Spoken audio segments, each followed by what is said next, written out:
Good morning everyone. Today we are going to take question and answer session जो हम collect करते हैं पिछले कुछ हफ्ते में वो first let me tell you something about our e society software. This e society software helps our users to maintain their accounts and billing related information, and our software is very user friendly and easy to navigate from one page to another. पिछले कुछ पिछले time में हम जो भी question answer session है वो Tuesday को कलेक्ट करते हैं। जो भी क्वेश्चन है फ्रिक्वेंटली आस्क्ड क्वेश्चन है थ्रू यूजर्स, हम उनकी एक लिस्ट बनाते हैं और उन्हें ट्यूसडे को डिस्कस करते हैं। तो आज का सेशन स्टार्ट करते हैं। सबसे पहला क्वेश्चन जो लिस्ट में है वो है, can we generate supplementary bill once in a year? Yes, आप सप्लीमेंट्री बिल अपने कन्वीनियंस के हिसाब से, आपको once in a month, once in a half quarter, once in a year, जैसे भी आपको आपका सप्लीमेंट्री बिल क्रिएट करना है, जनरेट करना है, आप कर सकते हैं। सेकेंड जो क्वेश्चन है, can we generate supplementary bill by having different amount to different members? अगर आपके सोसाइटी में सारे मेंबर्स हैं और आपको उन सारे मेंबर्स को अलग अलग अमाउंट चार्ज करना है तो आप वैसे भी सप्लीमेंट्री बिल बना सकते हैं। उसके लिए मैं आपको ऑप्शन बताती हूँ। उसके लिए सबसे पहले आप जो है अपना टैरिफ बनाएंगे। टैरिफ के लिए आप ट्री के बटन पे क्लिक करेंगे। ट्री के बटन पे यहाँ पे फिर सोसाइटी के प्लस पे क्लिक करना है आपको, और आप यहाँ पर देखेंगे मेंबर सप्लीमेंट्री बिल टैरिफ, यहाँ पे डबल क्लिक करना है।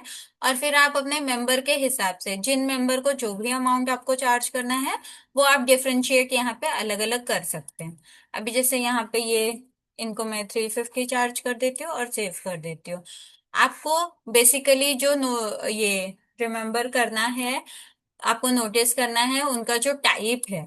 आप जब बिल बनाने जाएं तो जो टाइप आपने टैरिफ लगाते वक्त डिफाइन किया है, सेम टाइप आप यहाँ पे जब जनरेट बिल में जाएंगे, जनरेट सप्लीमेंट्री बिल में, यहाँ पे आपको वही टाइप लेना है जो आपने अपना टैरिफ बनाते वक्त टाइप सेलेक्ट किया था। अदरवाइज आपका बिल ब्लैंक आएगा। कई बार जो यूजर्स होते हैं वो ये मिस्टेक भी कर देते हैं। कई बार उन्होंने सप्लीमेंट्री बिल जो है एडवांस्ड मेथड से चार्ज किया होता है। टैरिफ जो है यहाँ पे सोसाइटी में supplementary tariff master advanced method से उन्होंने अपना टैरिफ लगाया है, पर वो पैरामीटर में जाके, पैरामीटर में यहाँ पे आप देखोगे अगर आपने एडवांस्ड मेथड से टैरिफ लगाया है तो आपको यहाँ पे apply advanced method of tariff को टिक होना जरूरी है। ये कंपलसरी है, तभी आपका बिल जो है बिल में टैरिफ लग कर आता है, अदरवाइज आपका बिल जो है वो ब्लैंक आएगा। और सेम अगर आप सिंपल टैरिफ लगा रहे हैं तो आप इस सप्लीमेंट्री के ऑप्शन को अनटिक रखिए, अप्लाई एडवांस्ड मेथड को। अगर आप एडवांस्ड मेथड लगा रहे हैं तो आप इसे टिक रखिए। आप जिस भी वे से अपना टैरिफ डिफाइन कर रहे हैं आपको पैरामीटर में आके ये ऑप्शन जरूर चेक करना है। नेक्स्ट जो है, can we merge supplementary arrears to different bill types? जैसे कुछ मेंबर्स के हैं उन्होंने अलग अलग बिल टाइप बना दिया है। फॉर एग्जांपल एक बिल टाइप है उनका जनरल, सेकंड है अदर्स। तो इस केस में क्या होता है, आपके जनरल का जो एरियर्स है वो आपके अदर्स वाले बिल में नहीं दिखता है।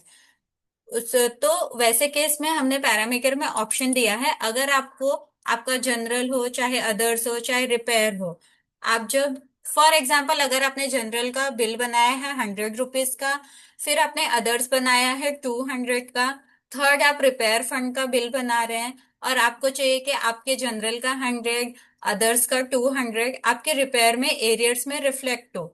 बेसिकली वो जो 300 अमाउंट है वो आपके रिपेयर फंड के बिल में रिफ्लेक्ट हो। तो उसके लिए भी हमने यहाँ पे मिससेलेनियस में ऑप्शन दिया है, merge supplementary bill arrears and interest for different bill type.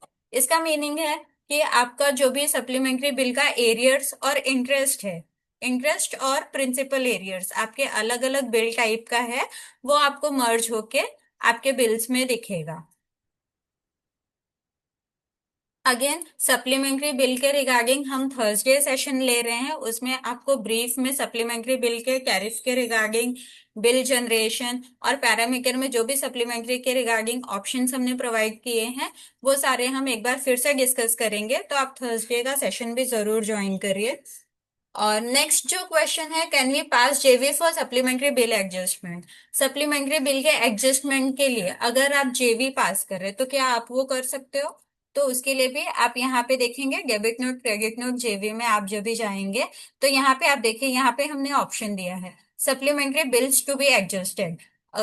Normally जो होता है, आप जेवी डेबिट नोट क्रेडिट नोट जो भी पास करते हैं, बाय डिफॉल्ट अगर आप सेव कर रहे हैं तो वो रेगुलर में रेफरेंस जाता है। पर आपको चाहिए कि रेगुलर में आपको रेफरेंस नहीं लेना है, आपको सप्लीमेंट्री में लेना है, तो अगेन आप इसे एडिट कर सकते हैं। जो भी आपका अकाउंट है, आपको उस अकाउंट पे क्लिक करना है फर्स्ट, और फिर आपको यहाँ पे सप्लीमेंट्री पे क्लिक करके शिफ्ट और डाउन एरो करके अपने बिल का रेफरेंस लेना है। तो इस ऐसे केस में उनका जो भी सप्लीमेंट्री बिल है वो रेफरेंस आपको लिस्ट में दिख जाता है। इन केस अगर आपको रेफरेंस में लिस्ट नहीं दिख रहा है, आप प्रैक्टिस कर रहे हैं, तो आपको ये चेक करना है कि आपके उन पर्टिकुलर मेंबर के रिगार्डिंग कोई सप्लीमेंट्री बिल बना है या नहीं, और बना भी है तो वो सप्लीमेंट्री बिल आउटस्टैंडिंग में है या नहीं। अगर उसका अमाउंट ऑलरेडी पे हो चुका है, तो आपको जैसे यहाँ पे प्रिंसिपल में 0 दिखा है ऐसे दिखेगा। फिर आपको यहाँ पे 3000 लेना है, जो भी अमाउंट आपको सेटल करना है, और फिर आपको सेव करना है। जैसे यहाँ पे मैं अभी 0 कर देती हूँ, और आप यहाँ पे सेव करिए। सेव करेंगे आप, तो आप देखेंगे यहाँ पे सप्लीमेंट्री में आपका जो है एडजस्टमेंट हो चुका है आपके वाउचर का। नेक्स्ट जो क्वेश्चन है, is there option for generating supplementary bill of same tariff and amount for next month.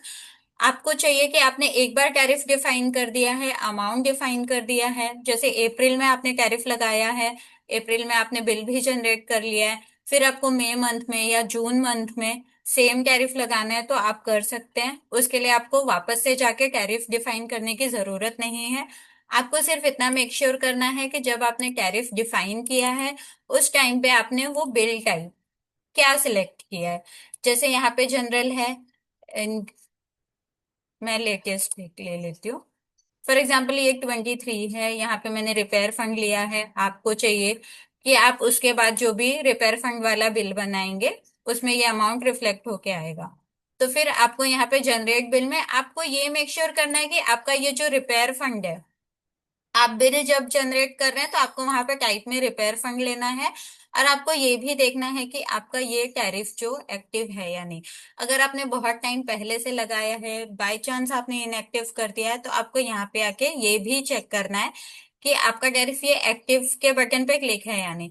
अगर ये एक्टिव पे क्लिक नहीं है और ये ऐसे सेव है और आप बिल जनरेट करने जा रहे हैं अपने रिपेयर फंड का, तो आपका जो बिल है वो ब्लैंक आएगा, विदाउट टैरिफ आएगा।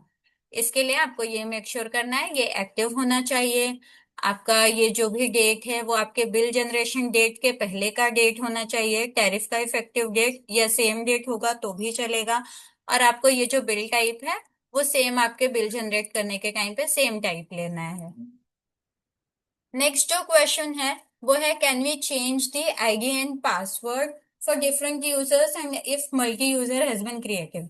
अगर आपको आपके सोसाइटी में मल्टीपल यूजर्स क्रिएट करना है और हर एक यूजर को अलग अलग पासवर्ड असाइन करना है, तो वो भी आप कर सकते हैं। यहाँ पे सिक्योरिटी में वर्टिकल डेटा सिक्योरिटी, आप यहाँ पे देखेंगे यूजर राइट्स का ऑप्शन है। यूजर राइट्स के ऑप्शन पे आपको क्लिक करना है। आप यहाँ पे अपना अलग अलग यूजर अलग अलग पासवर्ड जनरेट कर सकते हैं। आप ऐड करिए, यहाँ पे अपना जो है यूजर ग्रुप लीजिए जो भी है, यूजर नेम डालिए, पासवर्ड डालिए और सेव करिए। तो वो जो पर्टिकुलर यूजर है वो आपका क्रिएट हो जाएगा। एक मिनट।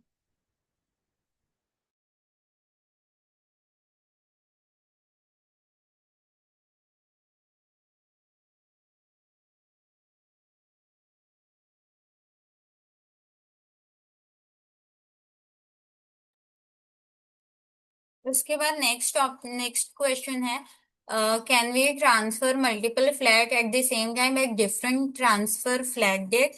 आपको आपका फ्लैट ट्रांसफर करना है, आप एट अ टाइम 2 4 जितने भी फ्लैट्स आपके हैं आप ट्रांसफर कर सकते हैं, मल्टीपल डेट पे कर सकते हैं। यूटिलिटी में आप देखेंगे यहाँ पे मेंबर फ्लैट शॉप ट्रांसफर का ऑप्शन है आपके पास। आप यहाँ पे अपना जो फ्लैट शॉप ट्रांसफर है वो कर सकते हैं।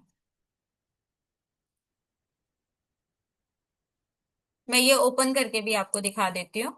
आप यहाँ पे अपना ट्रांसफर डेट डालेंगे, यहाँ पे आप अपना unit, building, wing, unit number select करेंगे, जो भी फ्लैट आपका ट्रांसफर हो रहा है। जैसे फॉर एग्जांपल यहाँ पे एक मैं ले लेती हूँ।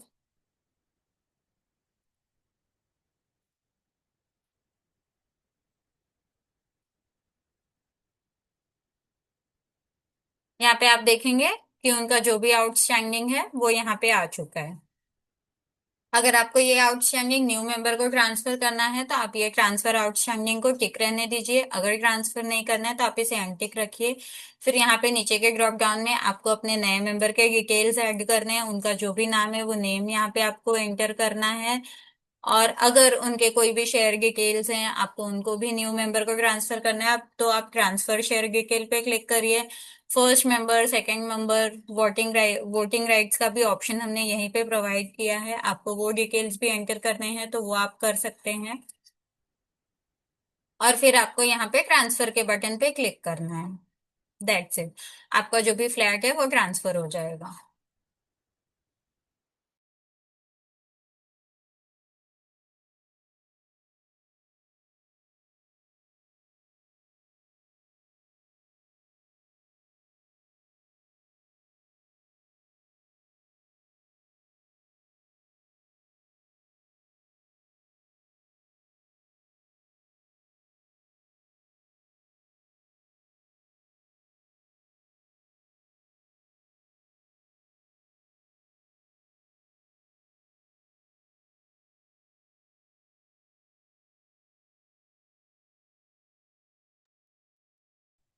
नेक्स्ट जो क्वेश्चन है, can we adjust receipt tariff wise settlement in regular और सप्लीमेंट्री बिल।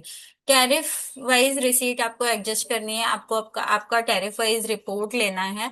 तो उसके लिए सबसे फर्स्ट जो ऑप्शन है, आप पैरामीटर में जाएंगे। पैरामीटर में यहाँ पे जनरल पे आप देखेंगे tariff wise auto adjust.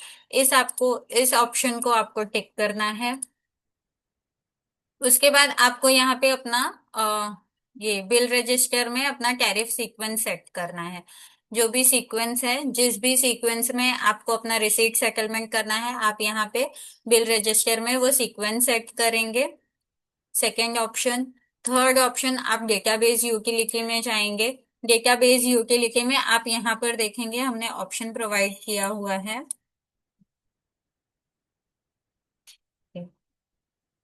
Tariff wise receipt adjustment. Tariff wise receipt adjustment पे आपको क्लिक करना है। फिर आप यहाँ पे शो के बटन पे क्लिक करेंगे और फिर आपको प्रोसेस करना है। जैसे आप प्रोसेस के बटन पे क्लिक करते हैं, सेव का बटन इनेबल हो जाता है। प्रोसेस करने के बाद आपको बटन को सेव करना है। मैं अभी ये प्रोसेस नहीं कर रही हूँ क्योंकि इसमें ये थोड़ा टाइम कंज्यूमिंग है। प्रोसेस करने के बाद आप सेव पे क्लिक करेंगे तो आपका जो भी टैरिफ है उस हिसाब से आपका जो भी रेट है वो सेव हो जाता है। जैसे आपकी रिसीट आई होंगी, जिस सीक्वेंस में आपका टैरिफ लगा होगा उस सीक्वेंस में वो सेट हो जाता है। रिपोर्ट के लिए आप यहाँ पे रिपोर्ट अकाउंट्स में जाएंगे। सॉरी, रिपोर्ट सोसाइटी में वो ऑप्शन है, रिपोर्ट सोसाइटी। यहाँ पे टैरिफ वाइज सेटलमेंट आप यहाँ पे क्लिक करिए और फिर ओके करिए, तो वो जो रिपोर्ट है वो मिल जाती है आपको, आपके टैरिफ वाइज सेटलमेंट की। कई बार सोसाइटीज को ये जो है ये रिपोर्ट लगती है कि अभी जैसे देखिए यहाँ पे म्युनिसिपल टैक्सेस हैं, 300 अमाउंट चार्ज हुआ है, कितना अमाउंट पे हुआ है, कितना बैलेंस है, वो पूरा आपको मिल जाता है यहाँ पे। और बिल नंबर वाइज मिलता है आपको। ये देखिए यहाँ पे ये सबसे पहले ऑप्शन आपको दिख जाता है यहाँ पे, यूनिट नंबर A203 का। बिल नंबर 6 में आप देखेंगे एजुकेशन फंड जो है 50 रुपीज पेंडिंग है, लिफ्ट मेंटेनेंस 150 पेंडिंग है। जो भी बैलेंस अमाउंट है वो आपको यहाँ पे दिख जाता है और जो भी पेड अमाउंट है वो आपको यहाँ पे दिख जाता है। अभी वो मैंने प्रोसेस नहीं किया था, इसलिए ये जो है आपको 00 दिख रहा है। आप अपनी सोसाइटी में एक बार करके चेक कर सकते हैं। जैसे यहाँ पे देखिए ये म्युनिसिपल टैक्सेस है, यहाँ पे आप देख सकते हो यहाँ पे पेड अमाउंट 1124 है, बिल नंबर 172 का, और बैलेंस अमाउंट 0 है। तो ऐसे आपको टैरिफ वाइज सेटलमेंट रिपोर्ट भी सॉफ्टवेयर में अवेलेबल है। नेक्स्ट जो ऑप्शन है, can we feed the opening balance rather than member और अदर लेजर। तो यस, आप मेंबर के अलावा अदर देन मेंबर भी आप ओपनिंग बैलेंस फीड कर सकते हैं, एक साथ फीड करने का भी ऑप्शन है आपके पास डेटाबेस यूटिलिटी में। आप यहाँ पर नीचे देखेंगे इनपुट मेंबर ओपनिंग बैलेंस, यहाँ पे आप मेंबर का ओपनिंग बैलेंस एंटर कर सकते हैं, और इनपुट जनरल ओपनिंग, आप यहाँ पे क्लिक करके अपने general accounts other than member जो भी अकाउंट्स है, आप उनका ओपनिंग एट ए टाइम एक साथ अगर आपको चेंज करना है मल्टीपल अकाउंट्स का, तो आप इस फॉर्म पे कर सकते हैं। करने के बाद आपको सेव करना है, और आपको अगर सिंगल सिंगल करना है तो जो भी आपका अकाउंट है, आप लेजर हेड्स में जाइए, लेजर हेड्स में जाने के बाद आप यहाँ से ओपनिंग चेंज कर सकते हैं। अदर देन मेंबर आप लेजर हेड से चेंज करेंगे, मेंबर्स का है तो आप मेंबर आइडेंटिफिकेशन के फॉर्म से चेंज करेंगे। नेक्स्ट जो क्वेश्चन है, can we select multiple debit credit account in single JV? या सिंगल जेवी में आप मल्टीपल डेबिट क्रेडिट अकाउंट अपना ले सकते हैं, उसके लिए भी ऑप्शन है। आप यहाँ पर देखेंगे मैंने एक खास बनाया होगा, एक बना लेते हैं यहाँ पे।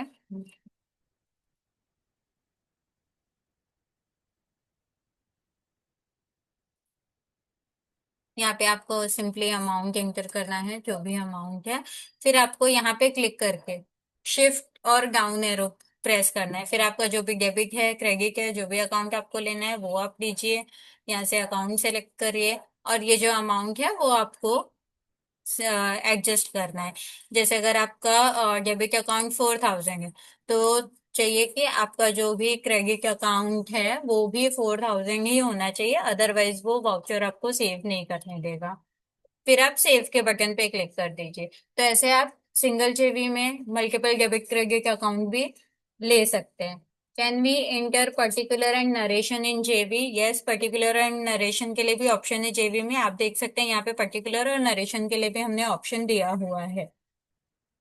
नेक्स्ट जो क्वेश्चन है, is there any option to set for record audited voucher if the particular record has been audited in the form? तो आप देख सकते हो यहाँ पे रिकॉर्ड ऑडिटेड ये ऑप्शन हमने दिया हुआ है, ये आपकी कन्वीनियंस के लिए है। अगर आपको चाहिए कि आपका ये पर्टिकुलर रिकॉर्ड जो है वो ऑडिट हो चुका है, तो आप यहाँ पे ऐसे टिक कर सकते हैं। टिक करके फिर नेक्स्ट टाइम आप जब भी इस रिकॉर्ड को विजिट करेंगे, उस टाइम पे आपको समझेगा कि ये जो रिकॉर्ड है, एक मिनट, ये जो रिकॉर्ड है वो ऑडिट हो चुका है। नेक्स्ट जो क्वेश्चन है, is there option to print only debit credit note JV register? Yes, वो रिपोर्ट अकाउंट में हमने ऑप्शन दिया है, रिपोर्ट अकाउंट में यहाँ पे एडजस्टमेंट रजिस्टर, एडजस्टमेंट रजिस्टर में आप देख सकते हैं आपको सिर्फ आपका डेबिट नोट प्रिंट करना है, क्रेडिट नोट प्रिंट करना है या जेबी प्रिंट करना है, वो आप यहाँ से कर सकते हैं। अगर आपको सारे वाउचर्स प्रिंट करने हैं तो आप वाउचर ऑल करिए। नेक्स्ट जो क्वेश्चन है, building wing wise payment voucher की एंट्री अगर आपको करनी है तो क्या आप कर सकते हो? हाँ, उसके लिए यहाँ पे पैरामीटर में ऑप्शन है, पैरामीटर में आप देखेंगे जनरल पैरामीटर में, जनरल पैरामीटर में यहाँ पे building wing wise payment voucher entry, इस ऑप्शन को आपको टिक करना है, अपडेट के बटन पे क्लिक करना है, फिर आप यहाँ पे जैसे ही अपने पेमेंट वाउचर में आएंगे,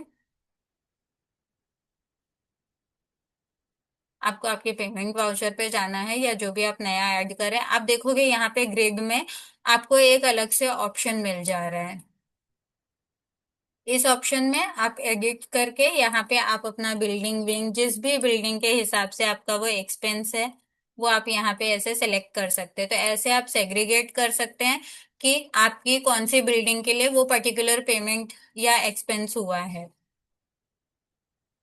नेक्स्ट जो क्वेश्चन है कि अगर आप अपने किसी रिसीट में कोई चेंजेस कर रहे हैं, जैसे सपोज फॉर एग्जांपल पहले आपकी रिसीट जो थी वो 4,000 की थी और आपने मई मंथ का बिल बना लिया, अप्रैल मंथ की रिसीट 4,000 है, और अब आप चेंज कर रहे हो अप्रैल मंथ की रिसीट 5,000 की, तो आपके मई मंथ में या मई मंथ के ऑनवर्ड्स जो बिल बने हैं उसमें वो ऑटोमेटिकली रिफ्लेक्ट होना चाहिए। उसके लिए भी आपको पैरामीटर में हमने यहाँ पे ऑप्शन दिया है, जनरल पैरामीटर में आप यहाँ पे देखेंगे for any changing transaction value, transaction value आपका रिसीट पेमेंट जो भी है, सॉरी हाँ रिसीट पेमेंट, अगर आपने बेसिकली पेमेंट भी बनाई है मेंबर के अगेंस्ट तो update subsequent arrears of regular bill, आपके रेगुलर रेगुलर बिल में जो भी एरियर्स हैं वो अपडेट होकर आ जाते हैं। फिर नेक्स्ट है, हमने ये 9.7 में ऑप्शन प्रोवाइड किया है डिफॉल्ट टीडीएस फॉर्म का। इनके अगर आपको जब भी आप टीडीएस की एंट्री करते हैं तो आपको बाय डिफॉल्ट टीडीएस का फॉर्म ओपन होता है। अगर आपको वो ओपन करके चाहिए तो आप इस ऑप्शन को टिक करिए। अगर आपको नहीं चाहिए तो आप इस ऑप्शन को अनटिक रखिए। एक यूजर को इसकी जरूरत थी तो इसलिए भी ये ऑप्शन जो है हमने इम्प्लीमेंट किया है जनरल पैरामीटर में। तो ये भी आपके कन्वीनियंस के हिसाब से मिल जाता है कि आपको अगर आपका टीडीएस फॉर्म फिल करना है, टीडीएस चालान देखना है, तो उसे वो फॉर्म ओपन हो जाएगा। अदरवाइज आपको चाहिए कि सिंपली आपको आपके टीडीएस की एंट्री करनी है और कोई फॉर्म फिल नहीं करना है, तो आप इस ऑप्शन को अनटिक रखिए। नेक्स्ट जो है रिटेन हायर ऑफ इंटरेस्ट और पेनल्टी। आप इंटरेस्ट और पेनल्टी दोनों चार्ज करना चाहते हो अपनी सोसाइटी में, और आपको चाहिए कि जो भी अमाउंट हायर हो, चाहे वो इंटरेस्ट हो चाहे पेनल्टी हो, आपके बिल में सिर्फ वही रिफ्लेक्ट होकर आए। तो उसके लिए भी आप देखोगे यहाँ पे ऑप्शन है रिटेन हायर ऑफ इंटरेस्ट और पेनल्टी। आप इस ऑप्शन को टिक क्लिक करिए। उसके बाद जो है आपके बिल में जो भी अमाउंट हायर होगा वो लग कर आ जाएगा। तो आज के लिए हमने इतने ही क्वेश्चंस कलेक्ट किए थे। आई होप कि ये क्वेश्चंस आपके लिए हेल्पफुल हो और आपको इन क्वेश्चन के हेल्प से बहुत कुछ समझ में आया हो। Thank you everyone for joining this session. Hello ma'am. Hello.